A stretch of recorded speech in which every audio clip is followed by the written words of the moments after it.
Amen. Alors, on va y aller. Seigneur, je te rends grâce et je bénis ton saint nom pour ta parole que nous venons méditer maintenant. Seigneur, dispose notre esprit. Permets-nous de comprendre tes saintes écritures, que ce partage que je ferai, que les leçons spirituelles que je partagerai maintenant, Seigneur, que ces deux textes parlent à quelqu'un ce matin. Oriente une personne ce matin et fais renaître dans le cœur d'une personne cet amour et ce zèle pour la méditation de ta parole. Je prie, Seigneur, que tu nous parles à travers ce texte. Je prie, Seigneur, qu'une personne qui est montée sur ce live, qui s'est connectée sur ce live, qui était angoissée, troublée, préoccupée, à l'écoute de ta parole, soit remplie de paix et de joie, confiante dans l'assurance que tu es là, que tu es présent dans sa vie et que tu es fidèle. Ta fidélité est incomparable. Ta fidélité est incomparable. Merci Jésus parce que tu nous bénis. C'est au nom de Jésus que j'ai prié. Amen, amen, amen. Saint-Esprit, viens nous éclairer. Éclaire-nous. Parle-nous.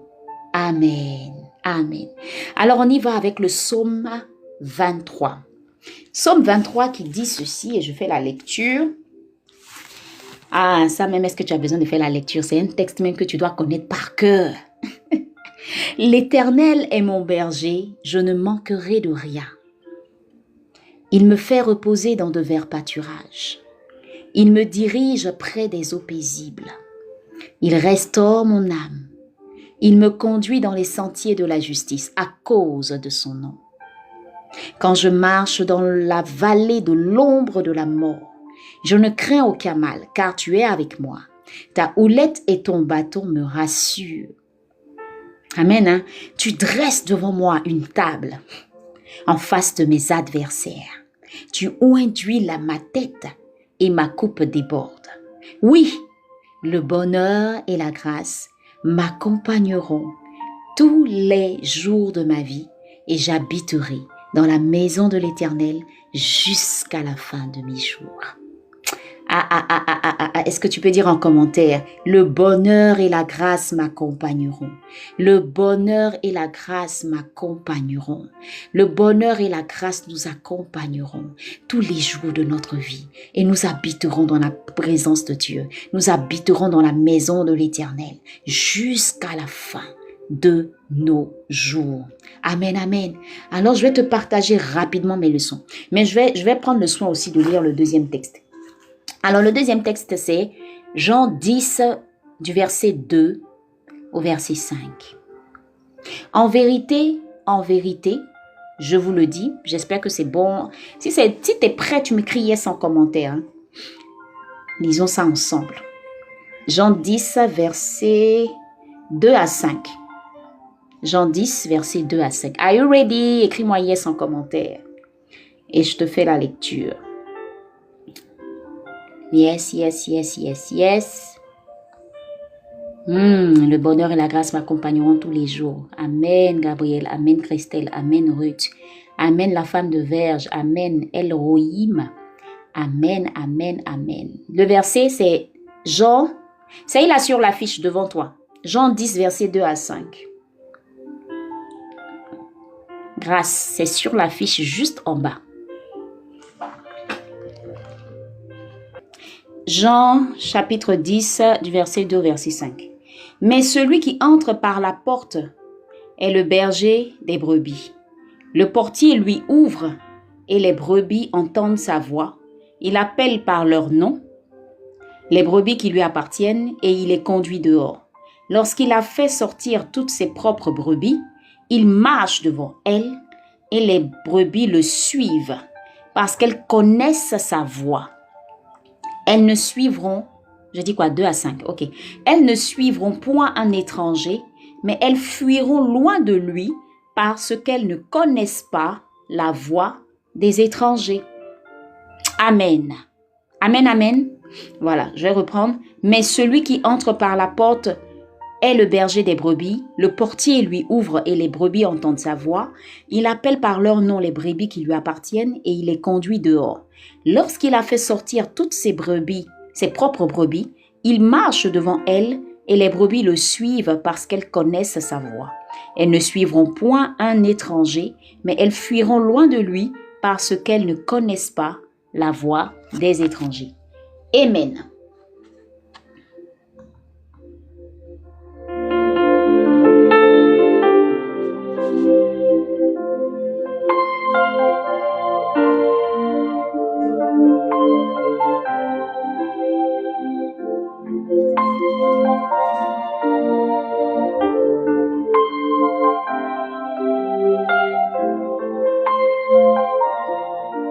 Merci Saint-Esprit. Alors donc, je vous partage mes leçons par rapport à ce que j'ai retenu de ce texte-là. Eh bien, le psaume 23, c'est David qui s'exprime, qui parle.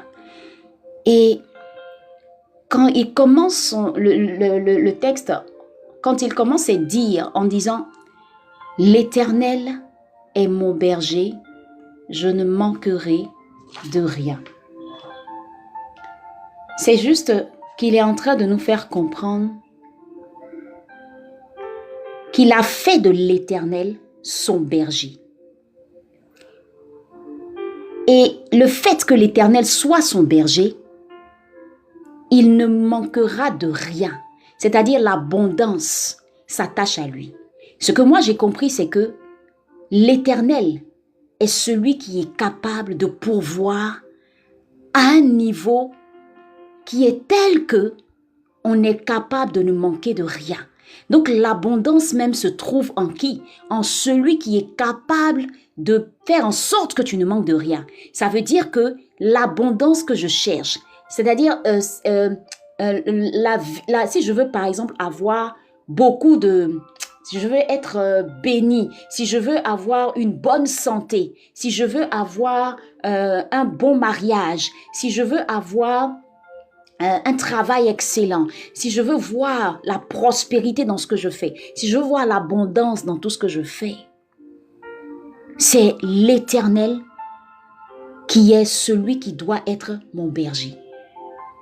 Et David le dit avec une telle assurance. Il le dit avec une telle certitude. L'Éternel est mon berger. Je ne manquerai de rien.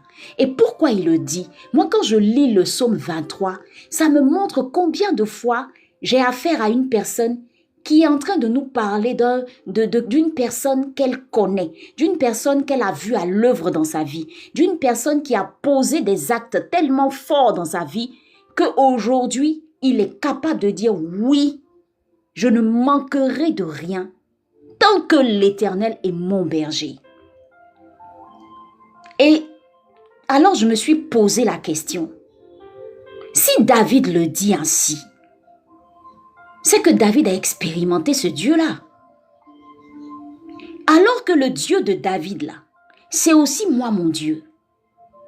Donc si David lui l'affirme de cette manière-là, qu'il ne manquera de rien, et qu'il n'y a aucun manque dans sa vie, et qu'il n'y aura même, parce qu'il le dit au futur, il n'y aura aucun manque dans sa vie, est-ce que moi aujourd'hui, Nadi, je suis capable de parler comme David?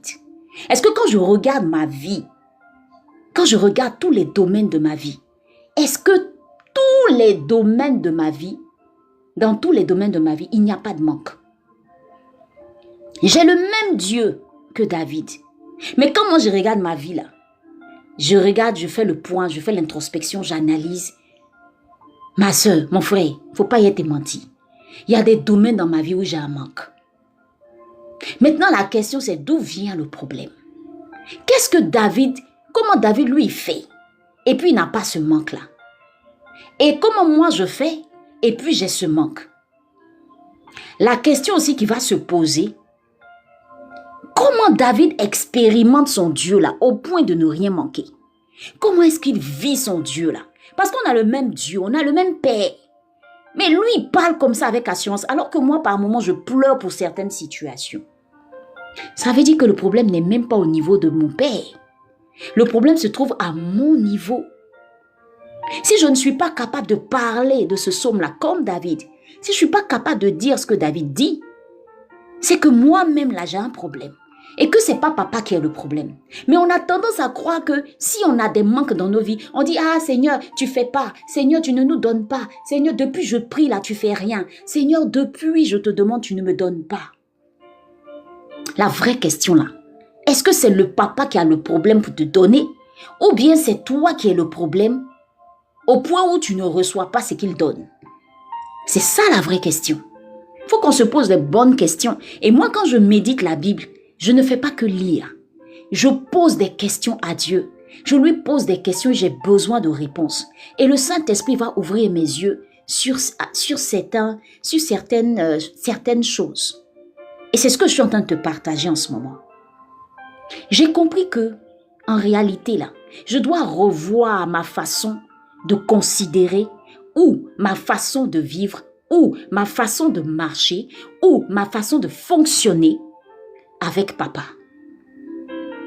C'est ça parce que, est-ce que les domaines de ma vie où il y a un manque là, c'est pas parce que en réalité, moi-même je me suis levée et puis j'ai fait des choses. Parce que quand David dit, l'Éternel est mon berger, je ne manquerai de rien. Quand une personne est ton berger, tu te laisses quoi? Tu te laisses conduire. Il n'y a pas deux bergers dans l'affaire. Il n'est pas mon berger et en même temps, moi-même, je suis mon propre berger.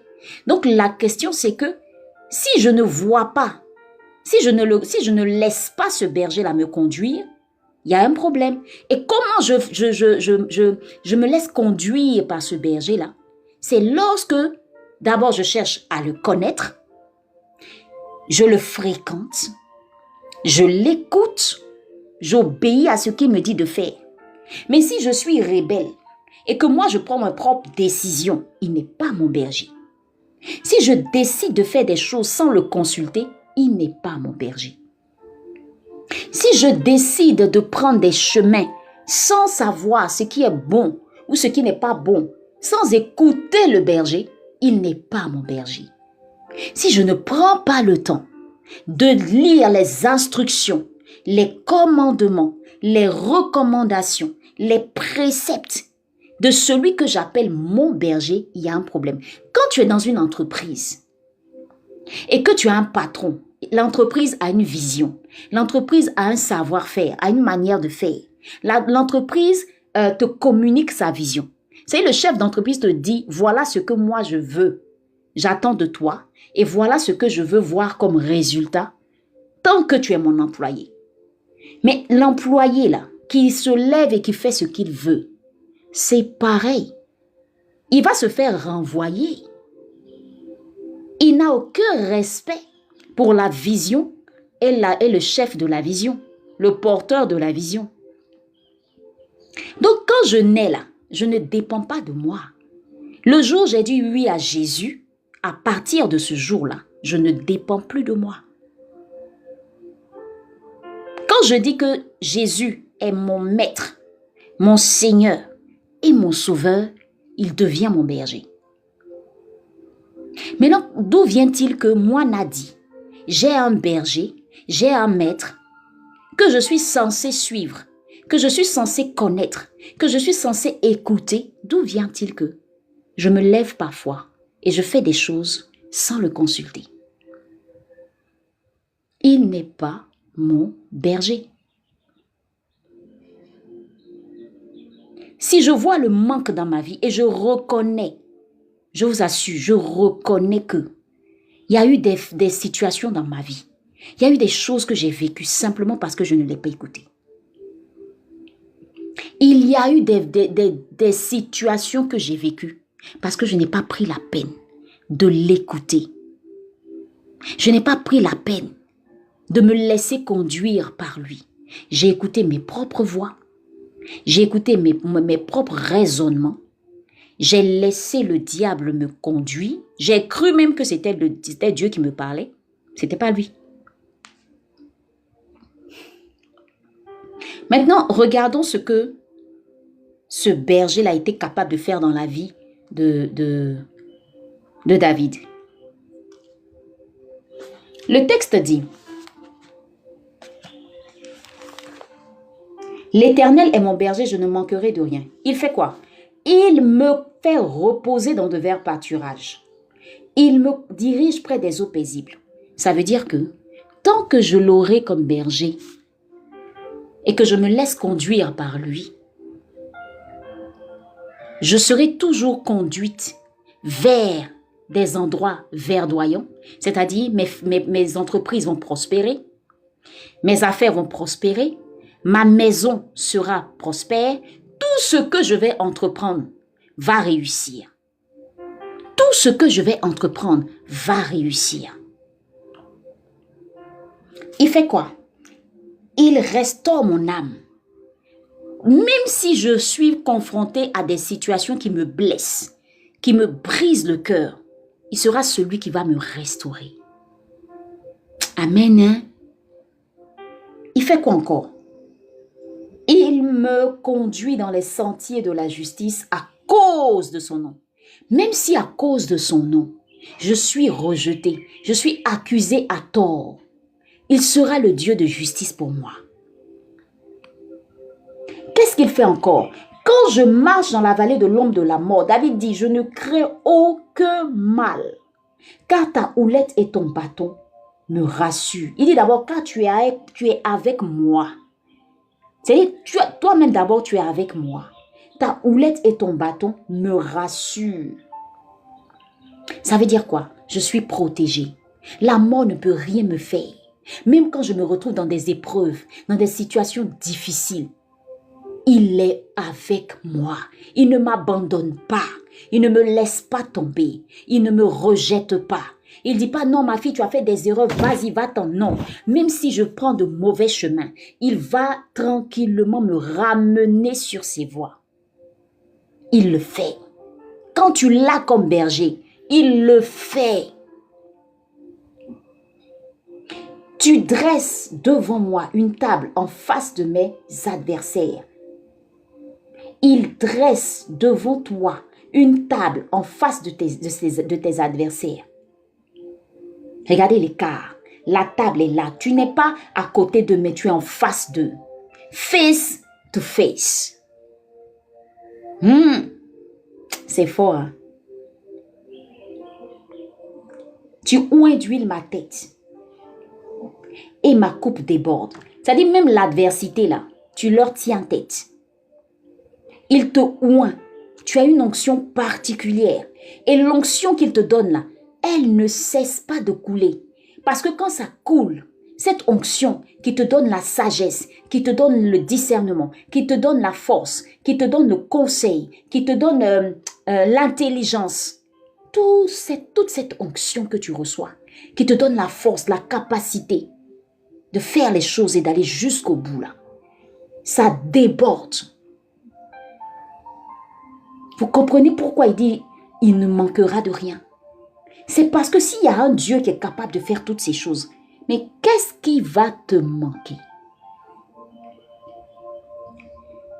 Oui, le bonheur et la grâce m'accompagneront tous les jours de ma vie. Mais naturellement, si tu as un berger qui te conduit près des eaux paisibles, qui te conduit qui te fait reposer, c'est quand tu es épuisé, tu es fatigué là, lui te fait reposer dans l'abondance, dans de verts pâturages. Il restaure ton âme. Oh, on sait que l'âme par moment, elle a tendance à s'effriter à cause des coups de la vie ou des blessures. On parle de blessures de l'âme. Mais il veille sur toi jusqu'à ce point. S'il est capable de te faire marcher dans la vallée de l'ombre de la mort et rien ne t'arrive, s'il est capable de dresser devant toi une table en face de tes adversaires, tu n'as même pas peur d'eux. S'il est capable de te oindre jusqu'à ce que ta coupe déborde, mais bien sûr que le bonheur et la grâce vont t'accompagner tous les jours de ta vie. Bien sûr que tu ne manqueras de rien. Vous savez, on a un problème. En réalité, là, malgré le fait que Dieu nous fait vivre des miracles extraordinaires, nous sommes toujours ces personnes-là qui s'inquiètent quand même. Malgré tous les miracles qu'on voit à l'église, malgré tous les miracles, même qu'on voit sur les réseaux sociaux, malgré tous les miracles, tout ce que même Dieu fait dans nos vies, les situations même, il nous a fait sortir de tellement de situations bizarres. Mais malgré ça là, on continue toujours de dire « je manque de quelque chose ». Combien de fois il s'est révélé à nous? David en parle parce que Dieu s'est révélé à lui. Il l'a vu à l'œuvre. Il dit, avec le Dieu que moi je connais là, moi, tant que c'est mon berger, moi, David, je ne manquerai de rien. Est-ce que nous pouvons parler comme ça? Voilà un berger qui t'apporte la paix, la restauration, qui te donne la justice, qui te justifie, qui te protège de la mort, qui te donne l'onction, qui t'accorde son bonheur, sa grâce, c'est-à-dire sa paix, sa joie, son amour. Hey, on cherche quoi au juste? Maintenant, pourquoi nous ne vivons pas ce manque-là? Pardon, pourquoi nous ne vivons pas cette abondance? Et c'est le manque que nous vivons. C'est que c'est à nous de nous revoir. C'est que c'est à nous de comprendre que, en réalité là, nous-mêmes nous sommes notre propre berger et pas lui. Ça veut dire qu'en réalité, on a d'autres bergers en dehors de lui. Parce que même celui encore, berger, parce que comme Dieu est esprit, donc il dit, bon, ok, je vais mettre un guide spirituel devant toi, qui est ton pasteur, ou qui est ton prêtre, tu vois. Même là encore, même là, tout ce qu'il te donne comme conseil, tu n'écoutes pas. Et tu marches en fonction de ce que toi tu vois et de ce que tu ressens. Le fruit de l'esprit, tu as du mal. Il y a eu beaucoup de situations dans ma vie où je pensais que j'étais dans le plan de Dieu. Je faisais la volonté de Dieu, mais je n'étais pas là-bas. Mais Dieu, c'est-à-dire que Dieu n'était pas là-bas. C'était mes propres voies, c'est-à-dire j'étais mon berger en fait. Et maintenant, on arrive au deuxième texte. Jean 10, verset 2 à 5. Cette fois-ci, c'est Jésus qui parle. Et Jésus avait guéri en fait un aveugle. Et les pharisiens avaient commencé à le fatiguer. Ils doutaient même, ils ont commencé à faire leur manigance là. Et Jésus, après ça, a dit ceci. En vérité, je vous le dis, celui qui n'entre pas par la porte dans la bergerie, mais qui y monte par ailleurs est un voleur et un brigand. Mais celui qui entre par la porte est le berger des brebis. Ici, Jésus est en train de nous parler de qui est le berger. Il nous parle du berger en fait.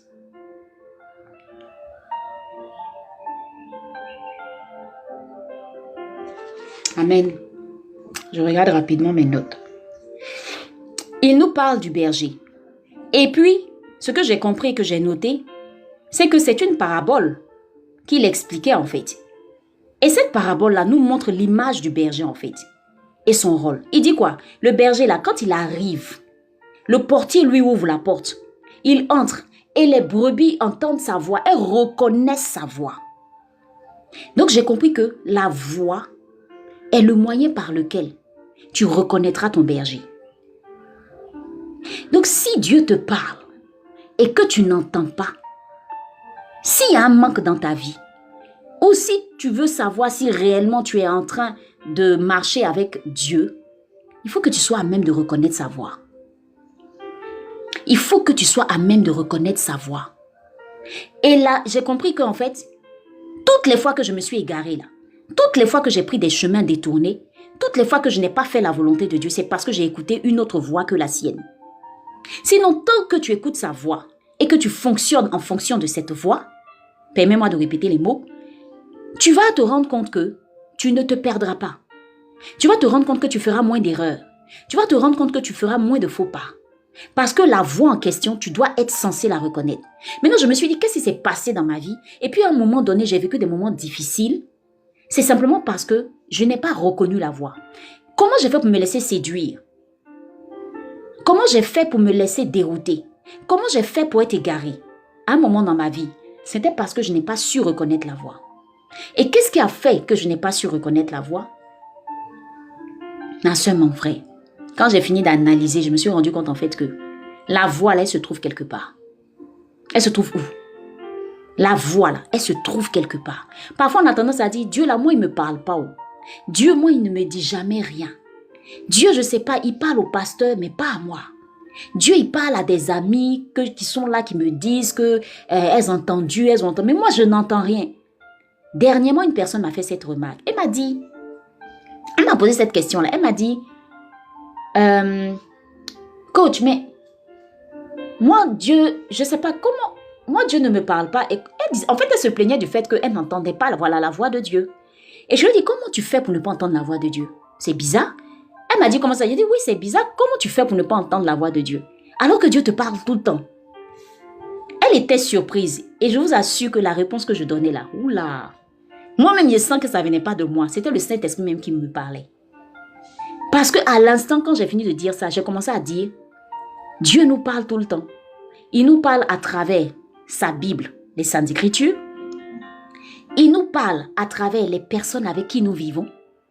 Il nous parle même à travers les réseaux sociaux, même à travers les films. Tu peux regarder un film et puis Dieu va te parler dans le film là. Tu peux juste converser avec quelqu'un, causer avec quelqu'un. Et Dieu est en train de te parler à travers cette personne. Dieu parle tout le temps. Oh, je dis quand tu comprends ça, toi c'est parce que toi tu veux entendre une voix qui va te dire, je vais prendre le nom de Sylvia. Sylvia, ma fille, c'est moi, c'est ton papa. Écoute, je voulais te dire qu'aujourd'hui, je vais t'accorder 1 million. 1 milliard. Amen. Et si tu vois, c'est ça là que nous on cherche. On veut qu'il nous parle comme ça. Où genre le ciel s'ouvre. Et puis on est dans les films là. Le ciel s'ouvre, puis tu entends une grosse voix comme ça. Tu sais, le monde s'arrête et puis tu entends une grosse voix qui te dit, oh Emmanuel, mon enfant. Dieu est capable de le faire. Je ne dis pas non. Mais vous savez, Dieu, il parle tantôt d'une manière, tantôt d'une autre. Mais l'on n'y prend point garde. Ça, c'est la Bible qui le dit en Job 33. Maintenant, pardon, il faut nous sortir le verset, s'il te plaît. Job 33, combien? Je crois que c'est Job 33, 15, si je ne me trompe pas, je ne sais plus. Dieu parle tantôt d'une manière. Est-ce que actuellement tu es venu sur le live là? Dis-moi, qui te parle? C'est pas moi, hein? C'est pas moi. C'est Dieu qui te parle. Donc tu le cherches où? Tu veux l'entendre où?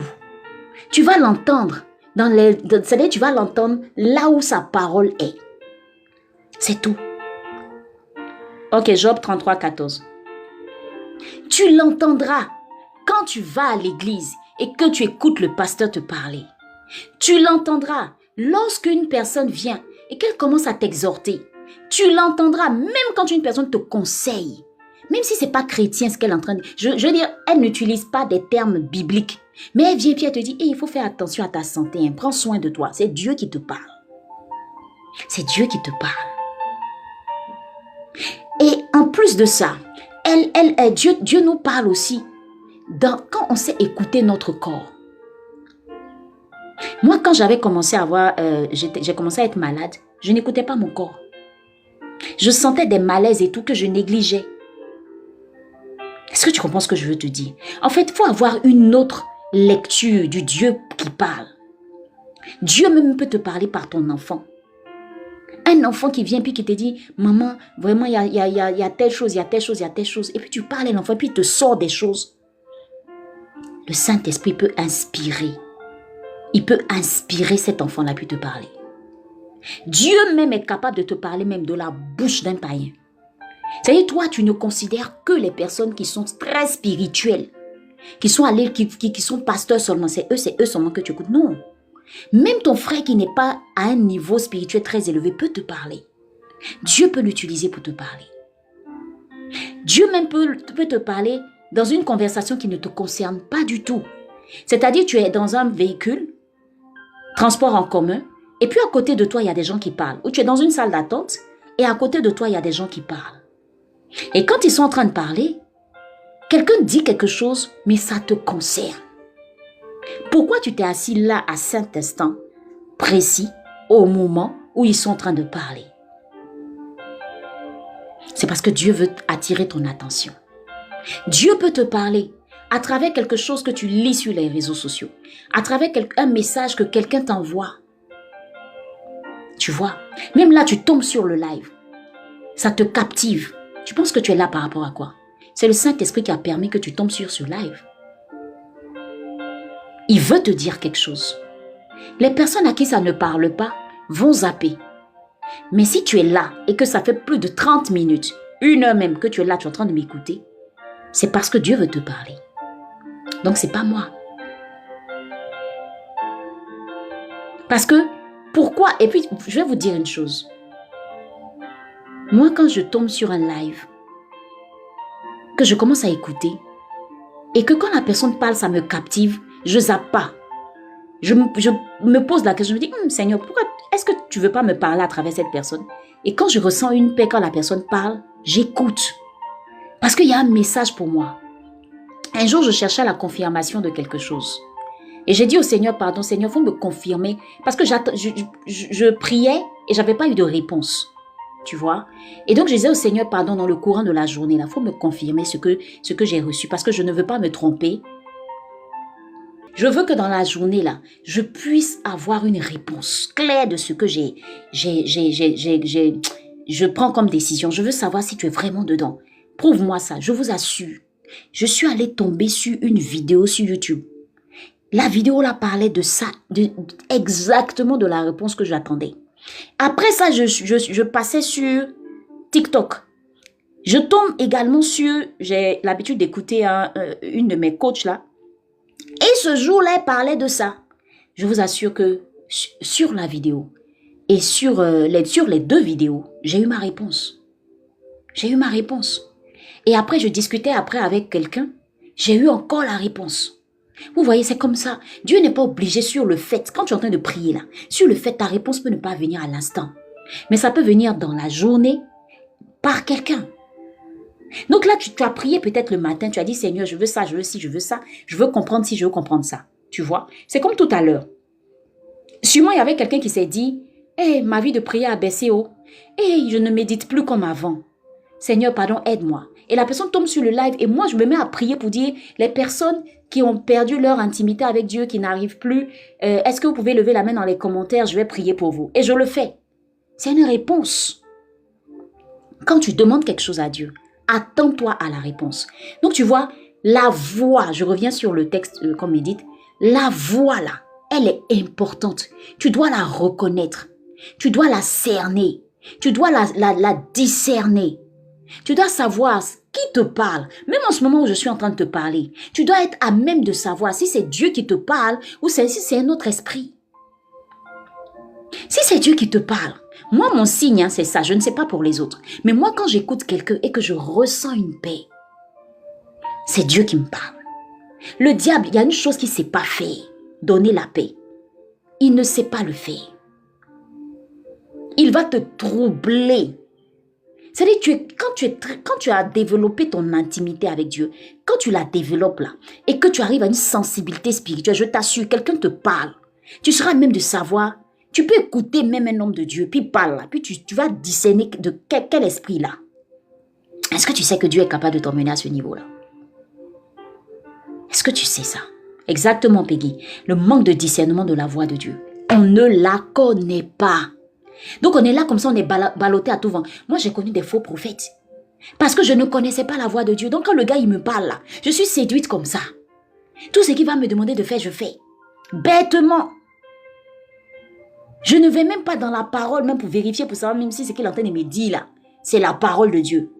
Pourquoi? Parce que la voix, tu la reconnaîtras parce que tu fréquentes cette voix. Et comment tu fréquentes cette voix?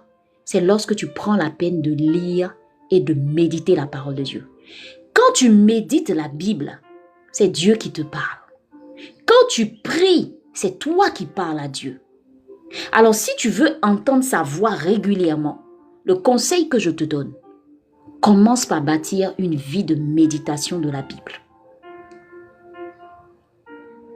Commence à bâtir une vie de méditation de la Bible. C'est ça le secret. Et je vous assure que quand j'ai commencé à bâtir cette vie de méditation, c'est là que j'ai commencé à entendre même Dieu me parler, même dans mon esprit. Moi, il me parle de différentes manières. Il me parle par les gens. Il me parle parfois par des circonstances. Il me parle par les songes. Beaucoup par les songes. Mais il me parle aussi souvent audiblement. Je l'entends dans mon esprit. Et parfois, vous savez à quoi je joue? Je m'amuse même à lui poser des questions, à causer avec lui dans mon esprit. Je vous assure. Et ça là, on peut arriver à cette dimension-là. Le Saint-Esprit est là pour ça. Je dis, ah mais Seigneur, je ne comprends pas pourquoi la personne m'a parlé comme ça, ou bien pourquoi la personne a fait ci. Et puis parfois, le Seigneur me dit, non, ce n'est pas la personne le problème, c'est toi-même. Tu as mal fait telle chose, c'est pour ça qu'elle t'a répondu comme ça. Tu lui as dit quelque chose, c'est pour ça qu'elle t'a parlé comme ça.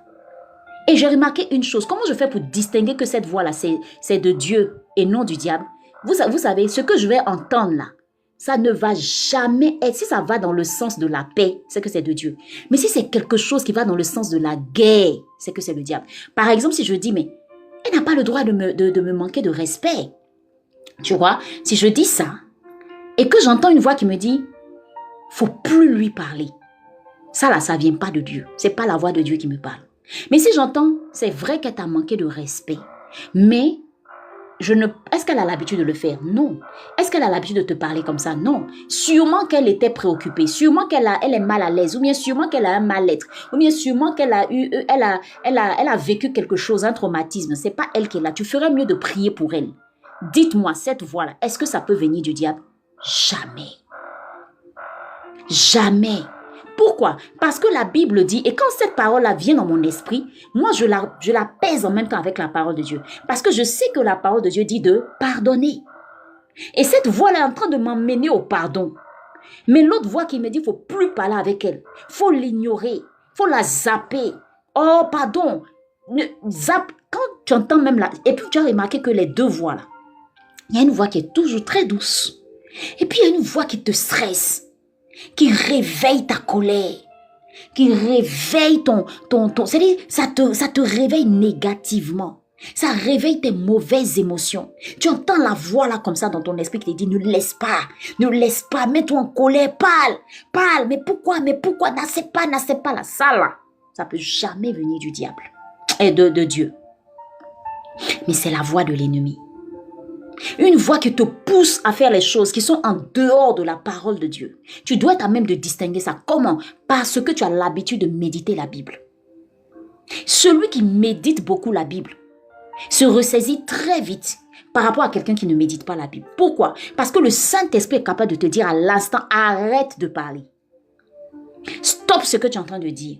Tu entends ça comme ça dans ton esprit. Il te dit stop. Et pendant que tu t'es parlé, tu penses, il te dit arrête. Toi-même, tu commences à te dire, hey. Et puis tu commences à te taire. Mais colère où tu exploses là, jusqu'à tu insultes les gens là, ça c'est une colère où tu as laissé, c'est-à-dire tu n'as plus écouté la voix de Dieu.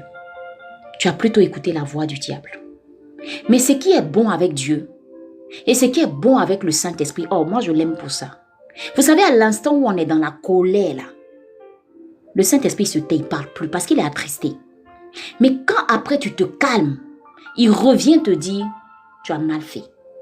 C'est là où on dit ta conscience te gronde. Là. Le Saint-Esprit vient te dire, mais non, tu as mal fait. Tu n'aurais pas dû. Quand tu vas aller méditer un texte, mais quand tu vas aller prier, le même soir, le Dieu va te dire, tu as mal fait.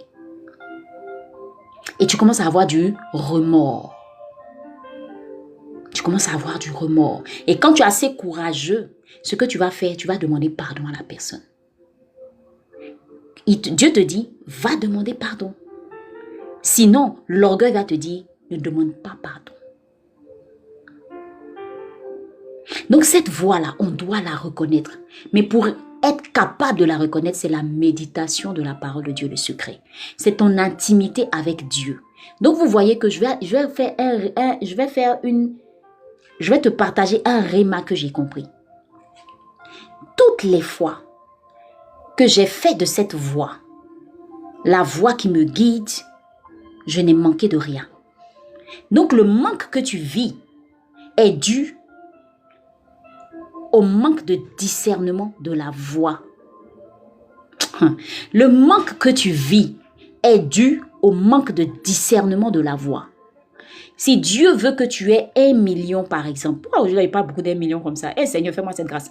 Si Dieu veut que tu aies 1 million, il te donne en même temps une idée. Il te dit, investis dans telle chose. Je vais t'envoyer 100 000 francs, investis dans telle chose, fais tel travail. Il te met en même temps en idée, à cœur de faire une chose. Si tu écoutes cette voix, tu vas avoir les millions. Donc tu ne seras pas dans le manque. Mais quand tu vas entendre cette voix te dire, fais ça, et que toi tu dis, je ne fais pas. Je vais m'asseoir, je vais aller regarder un film, ou je vais m'asseoir, pardon, je vais faire autre chose. Tu ne l'écoutes plus. Mais le manque là, tu vas le vivre. Quand il te dit, lève-toi, va rencontrer telle personne pour un travail, et que toi tu dis, je ne vais pas, je vais m'asseoir, je vais paresser, mais tu vas vivre le manque. Vous voyez comment on vit le manque? On vit le manque aussi parce qu'on n'écoute pas la voix. Parce qu'on ne fait pas, on fait fi de la voix. Tu vas vivre le manque dans ton foyer, simplement parce que Dieu t'a dit de faire telle ou telle chose pour ton mari, tu as refusé. Eh bien, la paix va disparaître de ton foyer pour laisser la place à comment j'ai dit, la tristesse. Dieu dit, prie pour ton mari, tu refuses. Eh bien, tu vas vivre le manque émotionnel. Parce que tant que tu ne pries pas pour lui, il ne changera pas aussi. Ou les choses ne vont pas s'améliorer dans votre couple. Et tu vas subir quoi? Beaucoup de choses. Le manque émotionnel. Le manque, en fait, j'ai compris que, et c'est ce que je veux t'emmener à comprendre et à retenir de cette méditation. Je vais finir avec ça. Nous vivons le manque parce que nous ne discernons pas et nous ne nous laissons pas conduire par la voix de Dieu. C'est tout. Maintenant, comment je fais pour reconnaître cette voix, pour connaître cette voix, pour l'écouter et pour la suivre? Je le fais en méditant la Bible, en ayant des temps où je prends le temps de l'écouter quand je prie. Quand tu pries, ne fais pas que parler. Amen. Puis tu te lèves, tu sors. Non. Prends le temps de marquer une pause et de l'écouter te parler. Et quand tu finis de prier, reste disposé. Même si tu t'en vas laver tes assiettes, même si tu vas au travail, même si tu t'en vas faire une activité, même si tu vas dans la douche, prends ta douche. Reste disposé. Il peut te parler à tout moment. À tout moment. Amen. Jésus est le bon berger. Mais c'est la voix qui nous permettra d'expérimenter cette abondance-là, où on n'aura pas de manque. Si je veux que dans tel ou tel domaine, je ne vive pas le manque, je dois savoir que dit Dieu par rapport à ce domaine. Qu'est-ce que Dieu attend de moi par rapport à ce domaine? Comment Dieu veut me voir être dans ce domaine-là? Qu'est-ce que Dieu veut? Qu'est-ce qu'il dit? Il dit quoi? Je dois me laisser conduire, guider, orienter par cette voix que je reconnais. Et vous savez, on est dans un challenge en ce moment, dans ce monde. Il y a beaucoup de voix. Il y a beaucoup de voix qui parlent. Mais il y a 2 camps, il n'y a pas 3. Tu vas entendre 3 voix. La voix de Dieu, la voix du diable et ta propre voix. Si tu sais discerner ces 3 voix, je t'assure, mon frère, ma soeur, tu ne manqueras de rien. Parce que tu sauras quelle est la voie qui t'amène à la perdition, quelle est la voie qui t'amène à l'abondance dont Jésus parle. Je suis venu pour que mes brebis vivent dans l'abondance, pour que mes brebis aient tout. Et quelle est la voie qui m'emmène à me renfermer sur moi-même, à faire les choses par moi-même et de moi-même. Amen. Si tu as été béni par cette méditation, dis Amen en commentaire. Et je veux vraiment t'encourager à bâtir cette vie de méditation.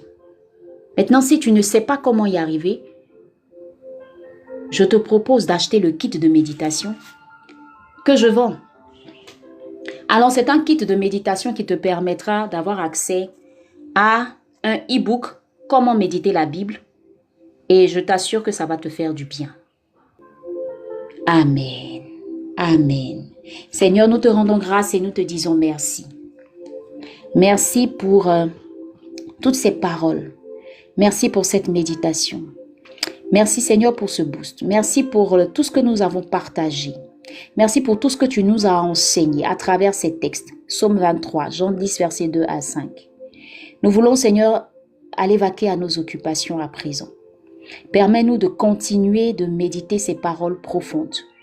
La question est, qui sommes-nous réellement? Des brebis ou des boucs? Seigneur, toi seul tu sais. S'il y aurait dans nos attitudes des comportements à revoir, à changer, je prie en cette journée que tu attires notre attention sur cela, afin que réellement, Seigneur, nous puissions arrêter certaines choses, revoir certaines choses, nous améliorer, nous perfectionner et Seigneur, avoir aussi la force d'être meilleur, d'être une nouvelle version, d'être vraiment en toi et que le monde voit à travers notre témoignage que nous sommes vraiment en Christ.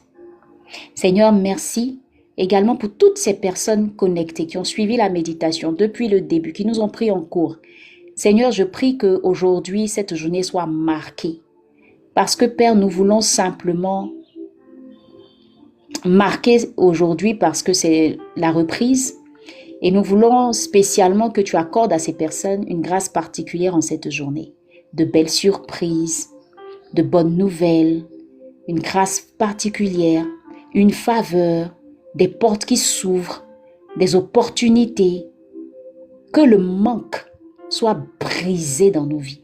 Que le manque que le diable planifie dans le secret soit annulé dans nos vies. En cette journée, nous voulons reconnaître ta voix dans tout ce que nous faisons. Nous voulons entendre ta voix dans tout ce que nous entreprenons. Nous voulons discerner ta voix et celle de l'ennemi, afin de ne pas nous tromper. Merci Jésus. Je te rends grâce et je bénis ton nom pour cette magnifique journée. Merci pour Morning Joy. Merci pour ma vie. Merci pour la vie de toute mon équipe. Merci pour la vie de tous ces abonnés. Merci pour la vie de toutes ces personnes qui ont participé aujourd'hui à Morning Joy. Nous sommes bénis, bénis, bénis, bénis dans le nom de Jésus. Amen.